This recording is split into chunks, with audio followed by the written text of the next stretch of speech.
Bismillah walhamdulillah wassalatu wassalamu ala rasulillah Sayyidina Muhammad ibn Abdullah wa alihi wa sahbihi wa mawala la hawla wa la quwwata illa billah wa bisanadil muttasili ila muallifi sahibil kitab Asy-Syaikh al-Imam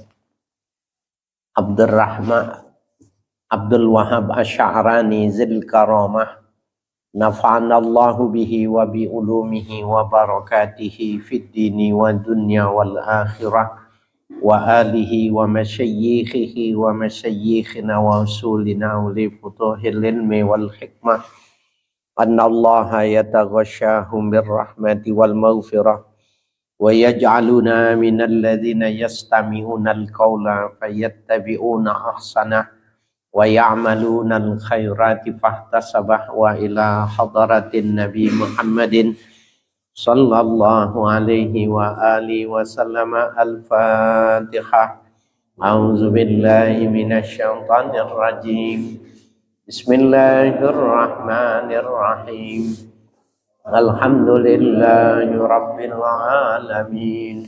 Ar-Rahmanir Rahim. Maliki yaumiddin.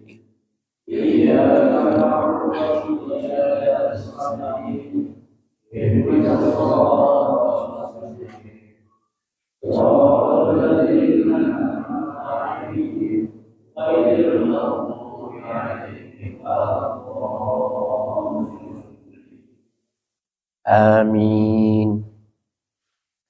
Bismillahirrahmanirrahim. Qala al-muallifu rahimahullah wa qad kana Hamidun al-Lafafi rahimahullahu ta'ala yaqul man talabal ghina bil qanaati faqad asabat tariqa wa man talabahu bil mali faqad akhta'at tariq wa qad adraktu bihamdillahi ta'ala min ashabi hadzal maqami khuluqan katsiran khalqan katsiran minhum syaikhuna Syekhul Islam Zakaria wa Syekhuna Syekh Aminuddin Imam Jami'il Ghumrah ila akhirih.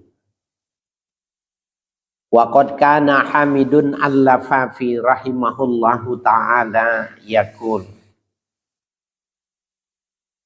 Sungguh Hamid al-Lafafi rahimahullah pernah berkata. Ini Hamid al-Lafafi ulama ya sufi besar. Beliau mengatakan man talabal ghina bil qanaati. Siapa yang mencari kecukupan, siapa yang mencari harta untuk mencukupi bil qanaati dengan memiliki sifat qanaah. Qanaah itu puas dengan pemberian Allah, merasa cukup dengan pemberian Allah. Faqad asabat tariqa, maka ia sungguh telah menepati jalan. Artinya tariq di sini adalah tariqah. Dia sudah sesuai dengan tariqah. Tariqatun nabawi ya, tariqah kenabian. Mencari untuk keperluan hidup tapi punya qanaah. Cari nggak dapat ya sudah. Cari dapat bersyukur, tidak dapat sabar. Tidak mengukur rezekinya dengan orang lain. Kenapa dia bisa gitu? Enggak. Nah, itulah orang yang sesuai dengan thariqah. Ya, jalan kenabian, ya, thariqah an-nabawi, ya. Wa man talabahu bil mali, ya, barang siapa yang mencarinya dengan harta, ya, faqad akhta'at tariq, maka sungguh salah jalan. Ya, jadi orang yang cuma mencari harta, tidak punya sifat qanaah, salah jalan. Ya. Jadi orang-orang yang mengikuti thariqah nabawi Ya, tidak seperti itu. Mencari, tetap mencari, tetapi dia punya sifat qanaah, ya. Wa qad adraktu bihamdillahi ta'ala min ashabi hadzal maqami khalqan katsiran. Sungguh aku mendapati dengan memuji Allah Ta'ala di antara orang-orang yang memiliki sifat makom ini, makom qanaah. Ya, khalqan katsiran, ya, banyak sekali di antara mereka. Minhum di antara mereka itu, artinya yang mencari dengan qanaah, Syekhul Islam Zakaria Al-Ansari. Di antaranya lah Syekhul Islam, gurunya guru Syekhul Islam Zakaria Al-Ansari. Ini Syekh Zakaria Al-Ansari ini makamnya di Mesir, ya. Tidak jauh dari Daqiqul Aid, Abu Jamrah dan Ibnu Athaillah, ya. Jadi tidak berjauhan, ya. Nah, menurut Hamid Al-Lafafi, beliau ini Abu Zakaria, ya, Al-Ansari ini adalah ulama yang qanaah dalam kehidupannya. Wa Syekhuna Syekh Aminuddin Imam Jami'il Ghumra, dan guru kami Syekh Aminuddin Imam Masjid Jami Al-Ghumra, ya. Ini juga orang yang dalam penglihatan, ya, Hamid Al-Lafafi, orang yang sangat qanaah. Wa Syekh Abdul Halim Ibnu Muslih, Syekh Abdul Halim bin Muslih, ini juga termasuk yang didapatinya qanaah. Wa Syekh Ali An-Nabtaiti, ya, Syekh Ali An-Nabtaiti, ini juga orang yang qanaah. Wa Syekh Ali Al-Buhairi, ya, Syekh Ali Al-Buhairi. Wa Syekh Muhammad ibnul Inan, ya, begitu juga Syekh Muhammad bin Inan. Wa Syekh Muhammad Al-Munir, begitu juga Syekh Muhammad Al-Munir. Wa Syekh Muhammad Al-Adl, ya, Syekh Muhammad Al-Adl. Wa ghairuhum radhiyallahu anhum, dan selain dari mereka itu, ya, radhiyallahu anhum. Mudah-mudahan Allah ridho kepada mereka. Jadi ulama-ulama dulu salah satu bisa mencapai, ya, salalimut thariqah, tangga-tangga dari thariqah itu adalah punya sifat qanaah. Jadi sifat qanaah itu maknanya bukan miskin, tetapi dia punya harta adanya di tangannya, bukan di hatinya. Itu qanaah. Kalau qanaah itu maknanya compang-camping, kalau qanaah itu maknanya miskin, maka tidak diterima, ya, qanaahnya Utsman ibnu Affan, Abdurrahman bin Auf, apalagi Nabi Musa alaihissalam, maka tidak termasuk orang-orang yang qanaah, ya. Tidak, mereka itu minal qani'in, orang-orang yang qanaah. Tapi harta itu di tangan, tidak di hati. Kalau kita jangankan harta yang gede, beli sendal jepit baru berapa? 20.000 kali ya? Hah? Sholat pakai sendal jepit baru lagi sholat, jangan-jangan ntar dipakai orang. Itu maknanya ditaruh di hati itu. Jangan-jangan. Jadi dia mikirin sendal jepit yang baru beli itu. Nah, jadi kembali lagi, qanaah itu bukan berarti tidak memiliki harta. Hartanya ada di tangan, tidak di hati.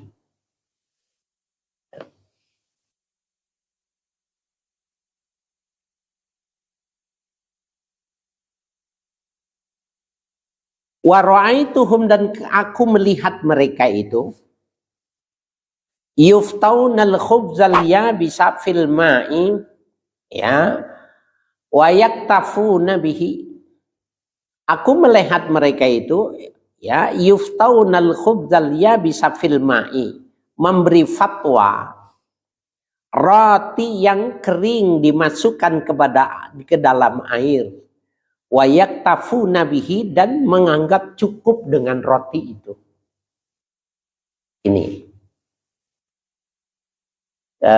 kemarin waktu mau pulang saya di Madinah, ya, beli itu di restoran India, ya, karena nyari nggak ada rohif gitu, ya. Itu memang dia kalau masih panas disobeknya mudah, ya. Kan karena musim dingin kan cepat kering, nggak bisa disobek, apalagi digigit gitu. Nah, itu yang dimaksud. Maka rohif yang sudah kering, sudah kaku itu celupkan di air, sesudah lembut makan. Itu aja makannya. Mereka memfatwakan kepada murid-muridnya itu makannya itu. Kalau sekarang kira-kira dibuat perbandingan itu, beliau mengatakan carilah nasi yang perah, ya, guyur dengan air supaya empuk, makanlah dengan itu. Kira-kira berhenti nggak ikut thariqah lo, gurunya ngajarin begitu? Wah, ini mah berat, ya, bisa jadi, ya. Subhanallah.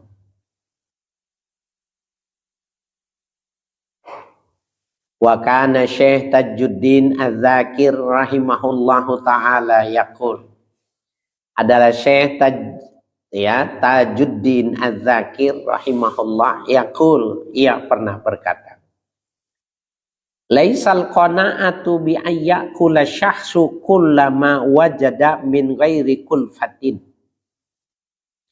Bukanlah qanaah itu makannya seseorang setiap apa yang dia punya min ghairi kulfatin, ya, tanpa memperhitungkan harganya. Kulfah, as-saman, ya, harga. Wa innamal qanaatu ayyakuna indahul malul katsiru wat ta'amu. Sesungguhnya qanaah itu ketika ada pada dirinya harta yang banyak dan makanan ada. Dia punya duit, dia punya makanan, tapi dia makannya sederhana. Jadi bukan nggak punya. Itu, ya, menurut Syekh Tajuddin seperti itu. Nah, kalau kita baca, ya, tafsir tentang bagaimana Nabi Sulaiman, ya, dengan kekayaannya, karena dia adalah keturunan dari Daud, ya, King David, ya, raja, ya, tetapi seorang nabi dan rasul, semuanya dia punya.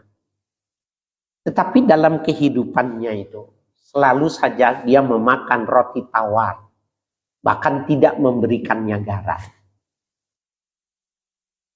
Raja tampilannya hebat, tapi betapa dia berselimut dengan qanaah dalam kehidupannya.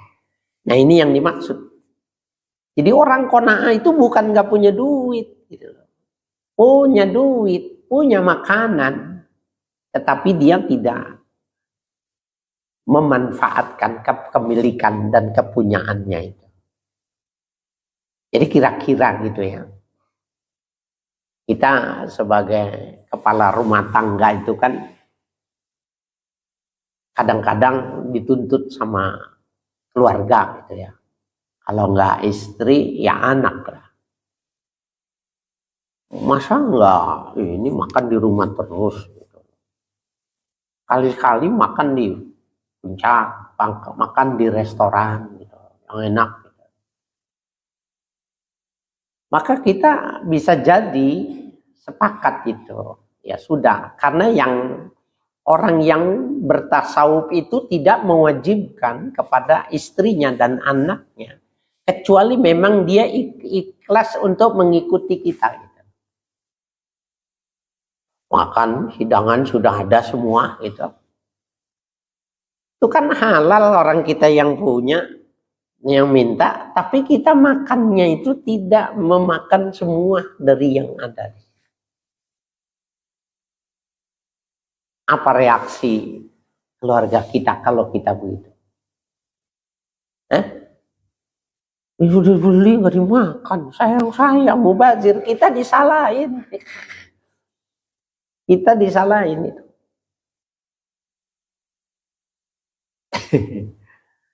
Nah, jadi memang berat ya. Saya pernah waktu itu saya lupa ya. Jadi konteksnya itu mau Maulid Nabi atau mau peresmian pesantren Arba'in gitu ya. Saya lupa itu.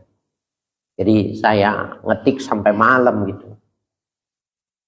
Apa Maulid Nabi lah lupa. Kemudian mualim pulang agak malam gitu.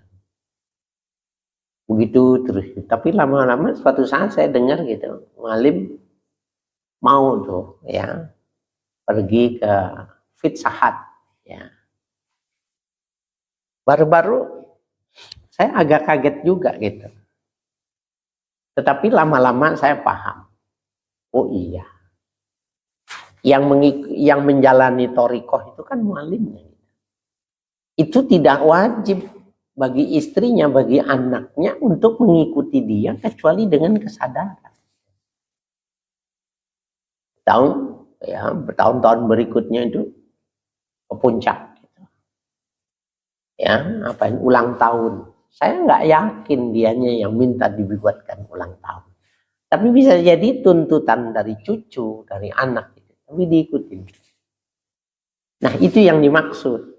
Jadi kalau kita sedang menjalani thariqah itu jangan terus kita paksakan keluarga kita harus mengikuti kita. Gitu. Kecuali memang sampai pada pemahaman dia dan dia secara ikhlas mengikutinya. Karena dalam Islam itu apabila dia sholat 5 waktu, puasa Ramadan, ya, kemudian dia jaga kehormatannya, maka sudah cukup bagi seorang istri keluarga itu dengan 4 hal itu tadi ya, suaminya ridho udah selesai. Beragama itu mudah gitu. Ya. Jadi jangan kita memaksakan keluarga untuk bisa memahami itu kecuali dengan sebuah proses. Ada sebuah tahapan-tahapan yang mereka memang diberi pemahaman. Ya. Jadi wa innamal qanaatu ayyakuna indahul malul katsir wa ta'am. Sesungguhnya qanaah ada di sisinya itu harta yang banyak dan makanan. Wa ma'adzalika la ya'kulu illa khamsata ayyamin aklatan shaghiratan. Bersamaan yang demikian itu ia tidak makan kecuali setiap 5 hari dengan 1 suapan yang kecil. 5 hari sekali baru makan. Gimana nih kira-kira? Mau dicoba besok, mulai besok nggak? Besok hari apa besok? Selasa, Rabu, Kamis, Jumat, Sabtu, malam Minggu baru makan. 1 suap. Ada sebuah yang lebih ekstrim dan ternyata kalau di dalam hadis ya, di dalam hadis sahih itu masyaba'a alu Muhammadin sallallahu alaihi wasallam salasata ayyamin min khubzis syair hatta faraqad dunya. Belum pernah keluarga Muhammad itu kenyang 3 hari berturut-turut dengan roti sampai beliau wafat. Nah, Kalau 3 hari itu dianggapnya belum ekstrim. Ini 5 hari. 5 hari 1 suap. Ada yang 1 minggu 1 suap. Dan ternyata ada yang mampu di kalangan sufi itu 15 hari baru makan. Kenapa? Karena dia tidak mau ke kamar mandi berulang. Malu kepada Tuhan kalau ke kamar mandi.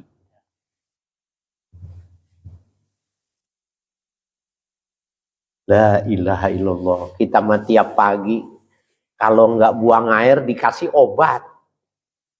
Oh, bermasalah nih pagi nggak buang air. Mereka itu makannya bisa, ritmenya diatur. Jadi maksudnya, konteksnya, kalau Nabi tidak membuat ekstrim, maka itu akan berbahaya untuk dipahami oleh masyarakat umum.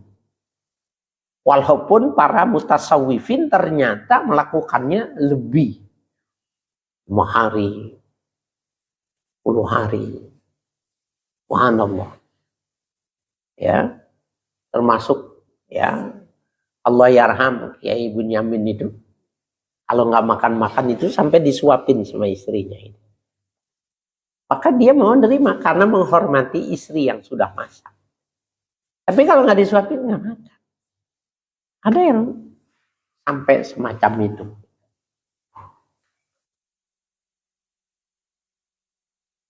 Kalau kita bukan 5 hari sekali, sehari 5 kali makan.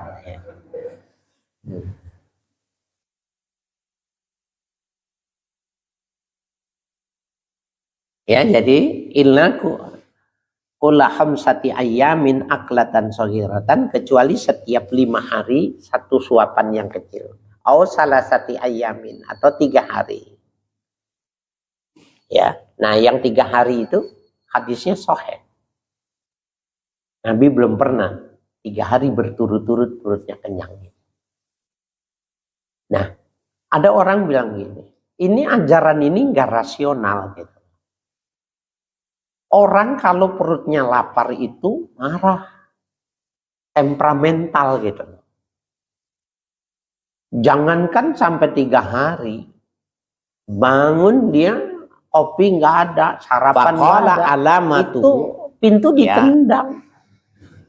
Engselnya bisa pindah itu. Nah, itu satu ya. Saya ingat benar ketika saya mau ujian gitu, masih ada, saya punya orang tua ya, guru karir. Mau ujian, saya minta doa. Beliau bilang, banyak puasa hari, ya, makannya jangan banyak. Maka saya yang bilangnya kuliah, yang katanya pinter gitu, saya bilang, kalau perut lapar itu nggak bisa mikir. Orang kalau perutnya lapar itu temperamental. Orang kalau nggak makan itu hilang kecerdasannya. Maka jawabannya adalah, ya begitu kalau dilakukannya secara sporadis. Ajaran qanaah itu bukan begitu. Itu adalah sebuah proses yang sangat panjang untuk bisa melakukan ini. Bukan sebulan 2 bulan, bukan setahun 2 tahun. Jadi memang porsinya itu dikuranginya itu 1 suapan. Mana ukuran kita? 1 piring itu piring mana yang kita pakai? Maka yang dikuranginya itu cuma 1 suap. Sekian bulan. Kemudian masuk bulan berikutnya lagi dikurangi lagi 1 suap. Sekian bulan. Sampai bertahan sudah bertahun-tahun, sudah terbiasa. Dikurangi lagi terus. Maka yang semacam itu tidak mungkin, tidak akan ada pengaruhnya menghilangkan kecerdasan, membuat temperamental, membuat tidak bisa berpikir gitu. Enggak. Ya, tadarruj ya, dengan proses yang perlahan-lahan. Nah, kita maunya bim salabim. Kalau lagi puasa, puasa terus gitu. 5 tahun kagak pernah sholat, nggak pernah lakukan lagi. Nah, itu yang kita nggak tepat. Jadi terapinya yang nggak tepat, ya. Sehingga mengurangi makanan itu sesuatu yang berat, ya.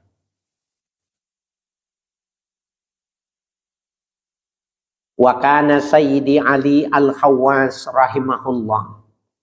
Adalah tuanku Ali Al-Khawwas rahimahullah. Idza akala la yujawizati alukamin. Beliau apabila makan tidak melampaui 9 suapan. Ya, tidak sampai 9 suapan. Wa yaqulu, dan ia mengatakan qala Rasulullah sallallahu alaihi wasallam. Ya. Hasabun adama lukaimatun yukimna sulbahu. Cukuplah bagi anak Adam lukaimatun, ya, ini tasghir, suapan-suapan kecil, yukimna sulbahu, yang bisa mengokohkan tulang belakangnya.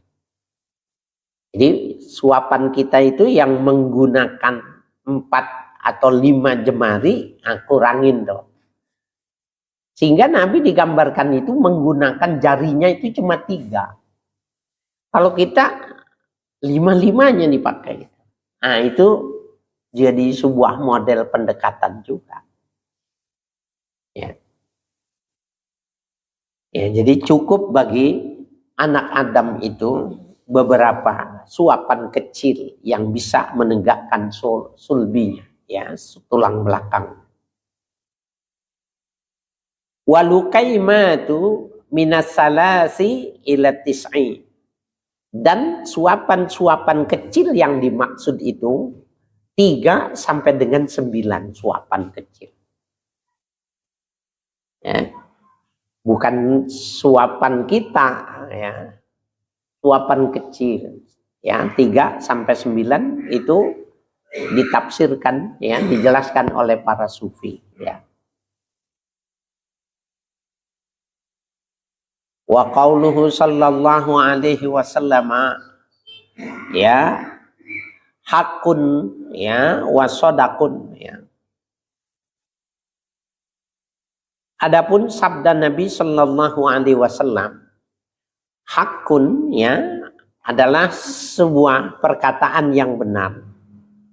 Wa sodakun, ya, sebuah perbuatan yang benar, ya. Faman amana bihi sallallahu alaihi wasallam al-iman al-kamil kafat hutis ulu kamin. Maka barang siapa yang beriman, ya, dengan yang demikian itu kepada Nabi sallallahu alaihi wasallam al-iman al-kamila, maka orang itu digambarkan memiliki keimanan yang sempurna. Kafat hutis ulu kamin, maka memadai baginya 9 kali suapan kecil. Ya. Subhanallah. Wala yahtaju ila ziyadatin alaiha, dan ia tidak membutuhkan untuk melebihi dari 9 suapan kecil. Ya, jadi yang penafsiran ini berdasarkan pengalamannya, jadi berdasarkan pala amaliyah yang dilakukan oleh para, ya, sufi semacam itu. Ya.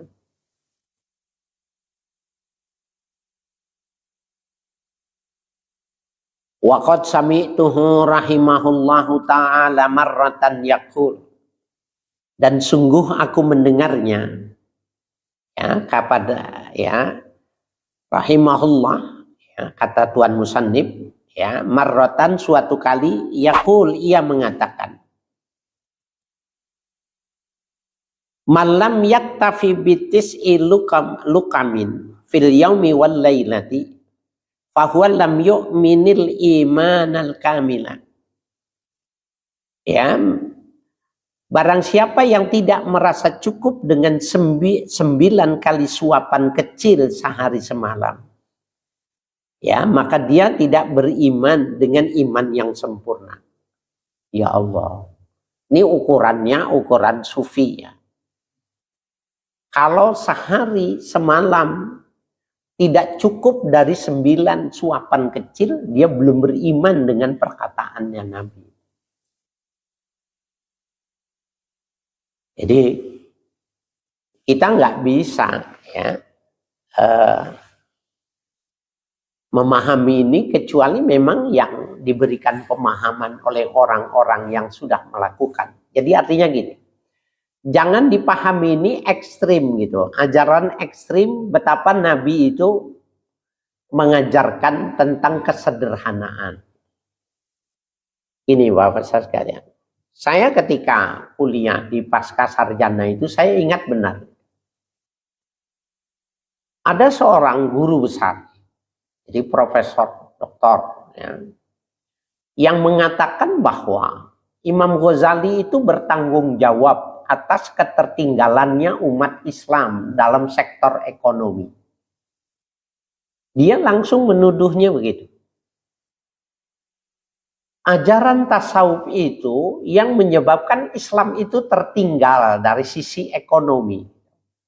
Ketika orang bersaing menguasai ekonomi dunia, persaingan, perdagangan, bisnis yang begitu berkembang, sementara Ghazali menanamkan tentang sofistik, ajaran-ajaran yang mengajarkan tentang qanaah, maka umat Islam pada masanya akan tertindas dan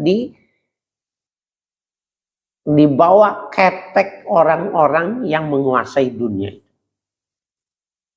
Ekstrim benar itu. Profesor loh yang ngomong, bukan orang kecil.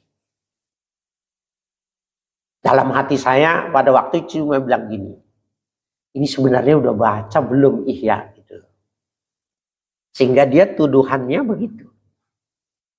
Dan yang mengajarkan ini adalah seorang profesor sejarah. Jadi kalau profesor sejarah itu orang yang mengerti benar tentang sejarah Islam.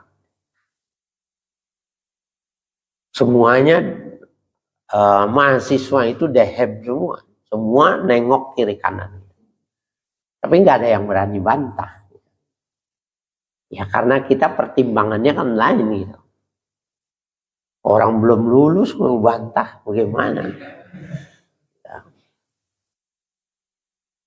Nah ini menarik ya. Jadi padahal yang diajarkan di dalam tasawuf itu bukannya tidak memiliki. Jadi Islam itu tidak mengajarkan tidak memiliki, bukan. Karena keharaman itu bukan keharaman zati gitu loh. Haram zatnya, bendanya yang haram, bukan. Ya. Nah, jadi memang harus bisa memisahkan gitu ya. Pada substansi mana qanaah dengan mempraktekkan qanaah. Ya. Yang secara ekstrim bisa jadi seperti ini. Mereka yang tidak mau memberatkan tangannya dengan dunia. Tetapi berapa banyak sahabat Nabi yang kaya raya. Nabi yang kaya itu ada. Padahal mereka orang yang diakui, orang yang zuhud dengan hartanya.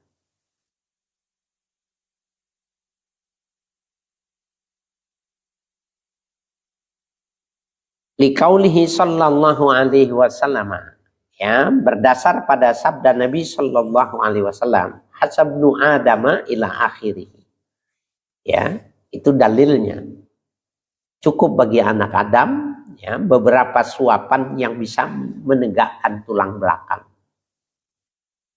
Ini pemahaman yang ekstrim, ya, ada, dan jangan dianggap orang yang memang memaknakan secara tekstual. Memang begitu yang difotokopi gaya hidupnya Nabi, jangan dikatakan orang itu menjadi tertinggal cara pemikirannya dalam konteks duniawi, itu bukan. Karena secara faktual tasawuf itu tidak akan mungkin dilakukan oleh umat Islam secara totalitas 100%, itu nggak mungkin. Ya, jadi analisa tentang Islam akan diketekin oleh orang yang menguasai dunia itu nggak akan terjadi.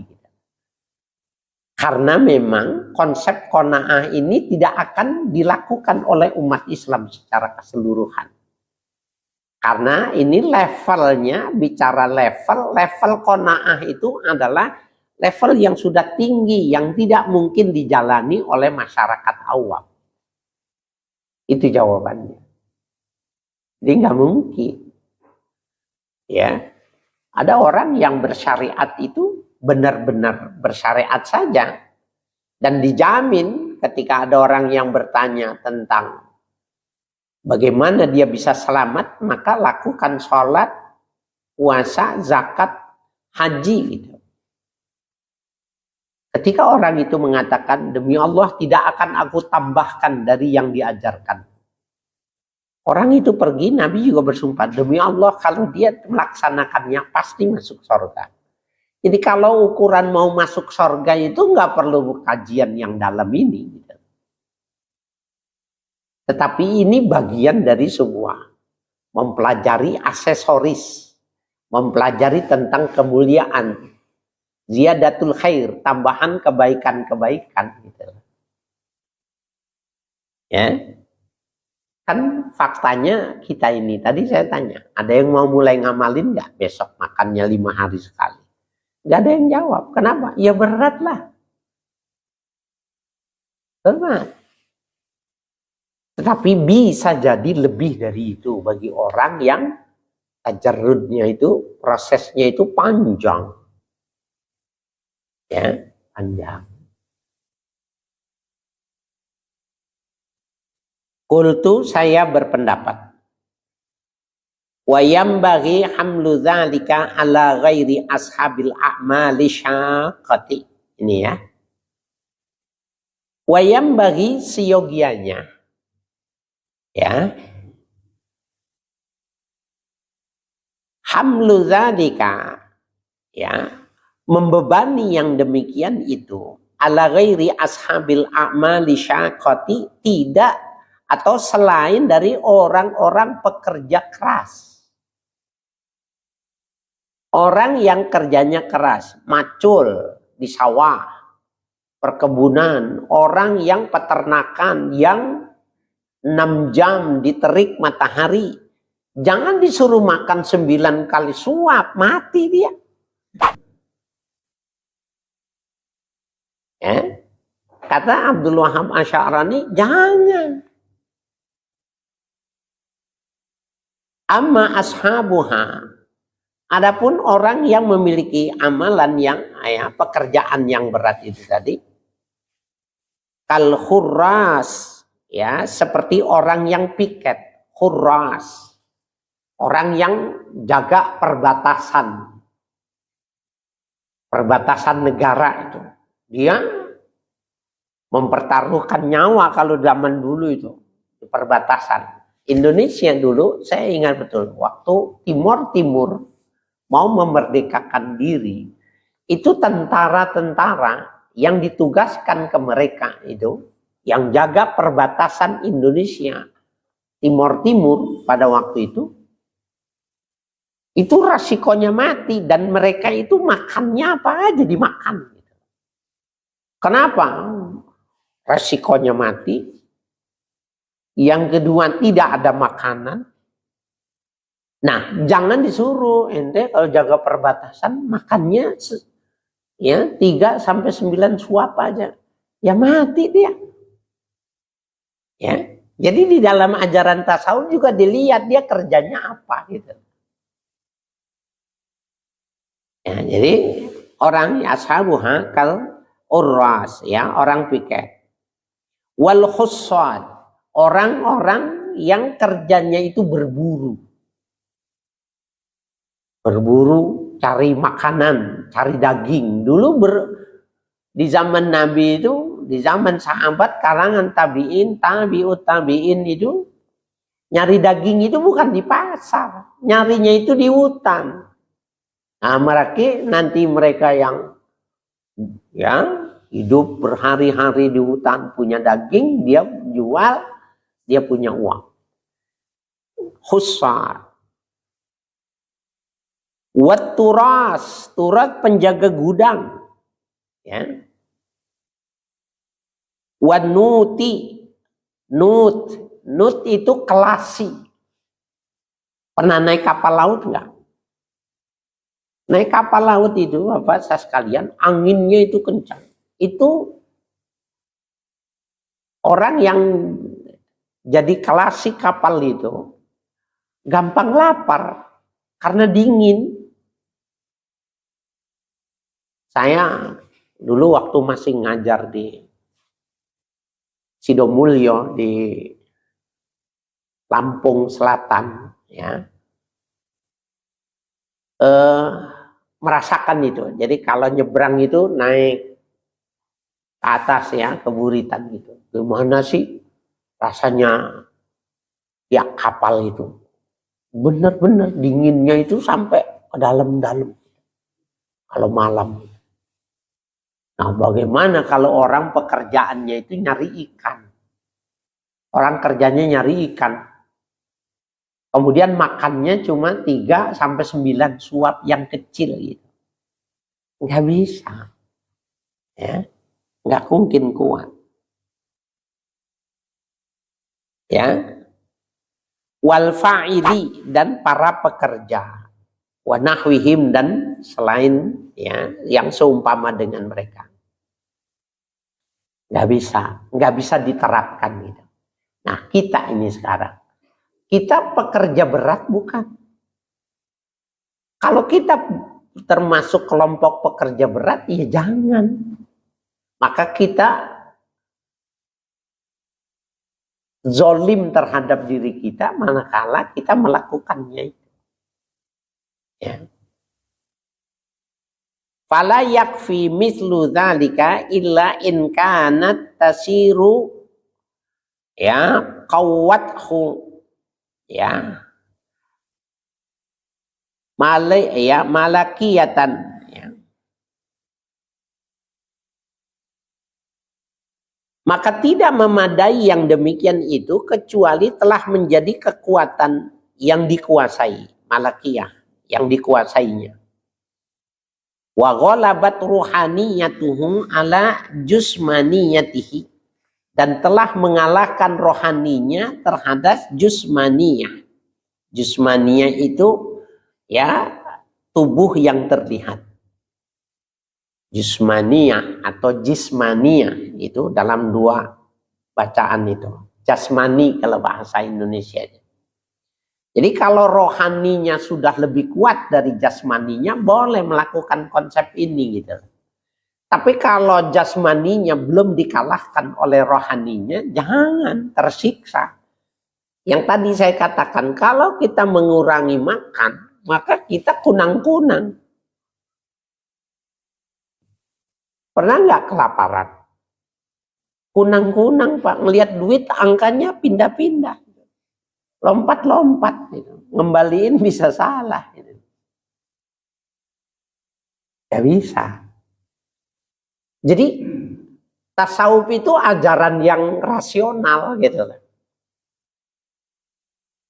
Jadi pada tahapan kita tidak memungkinkan masuk pada konsep qanaah, maka kita tidak memberikan qanaah pada diri kita.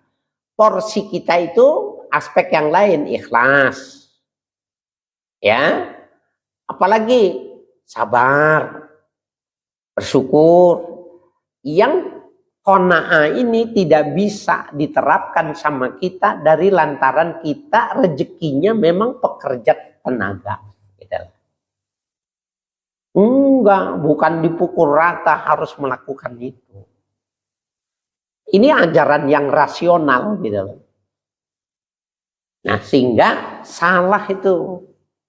Yang tadi saya katakan ya, seorang Guru besar yang mengatakan ya, bahwa Ghazali salah ya, dan bertanggung jawab atas ketertinggalan ekonomi umat Islam dengan konsep yang disampaikan, ya, pola-pola sufistik gitu.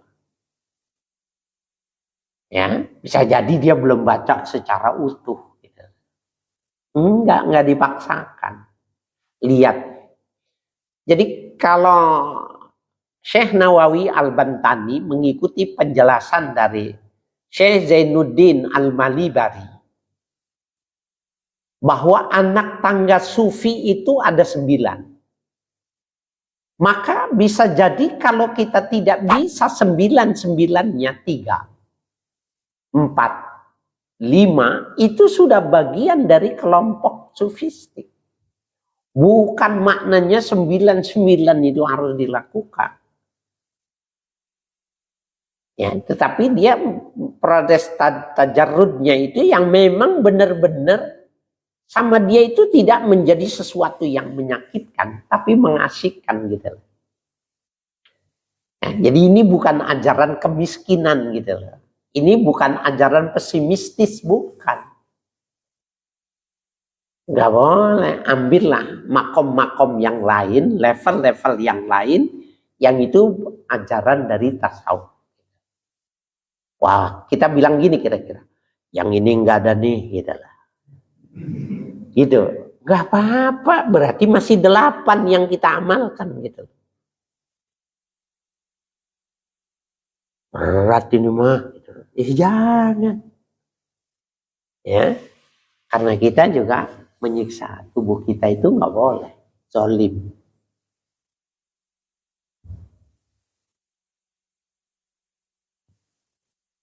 Ya, jadi kecuali kekuatannya itu sudah terkuasai dan mengalahkan ruhaniyahnya itu terhadap jasmaniyah.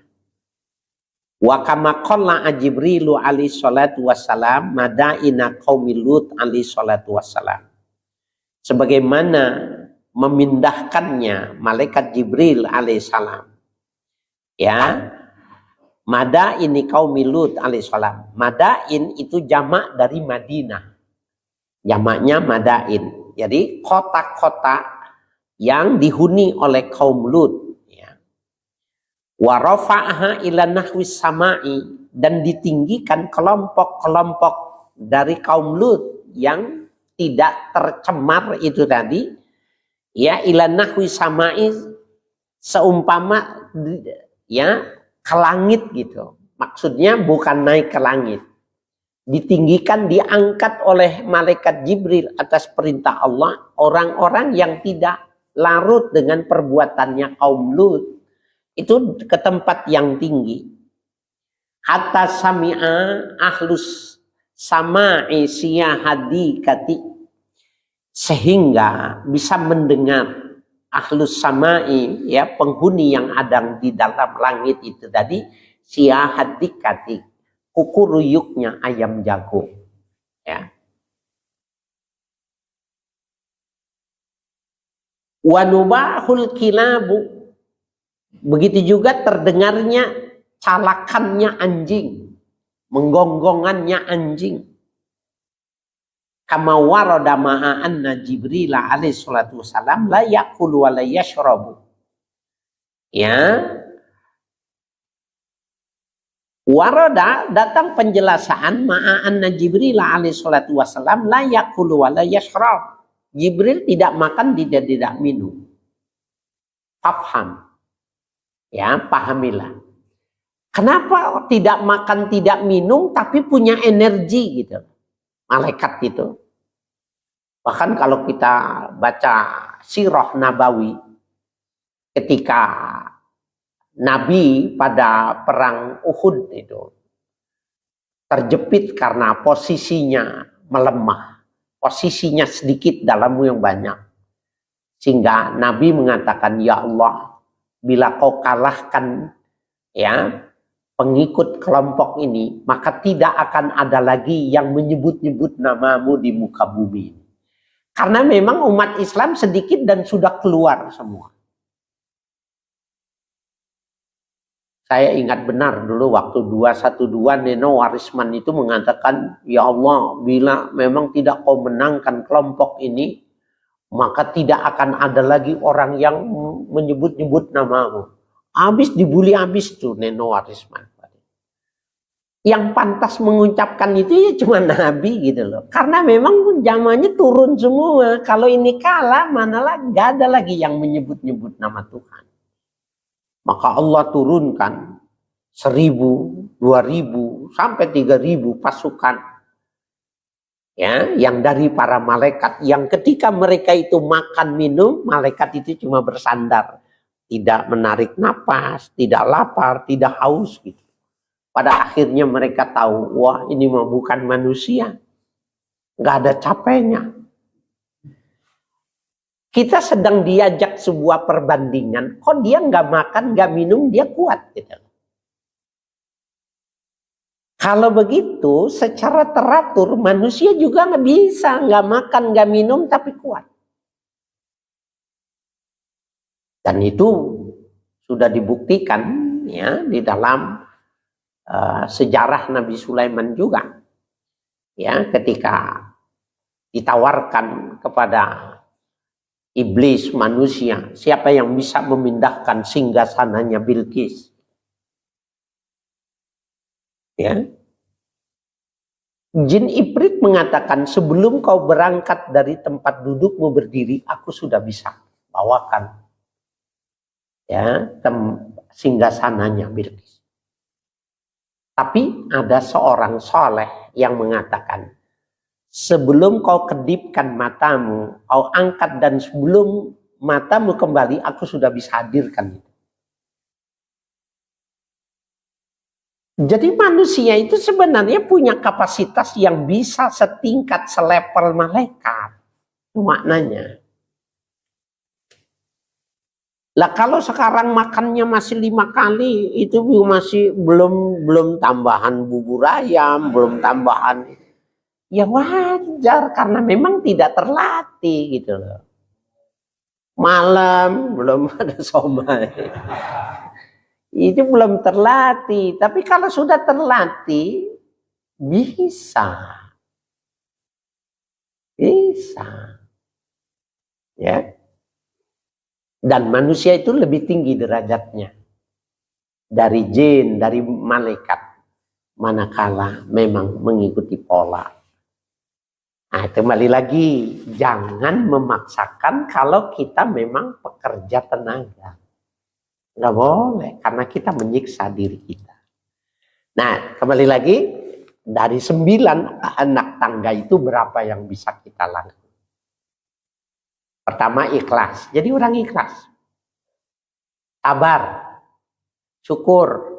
Kayaknya 3 aja, ya udah cukup 3. Kenapa mesti 9 kalau mampunya cuma 3? Ya. Amin ahlakihim radhiyallahu anhum wallahu a'lam.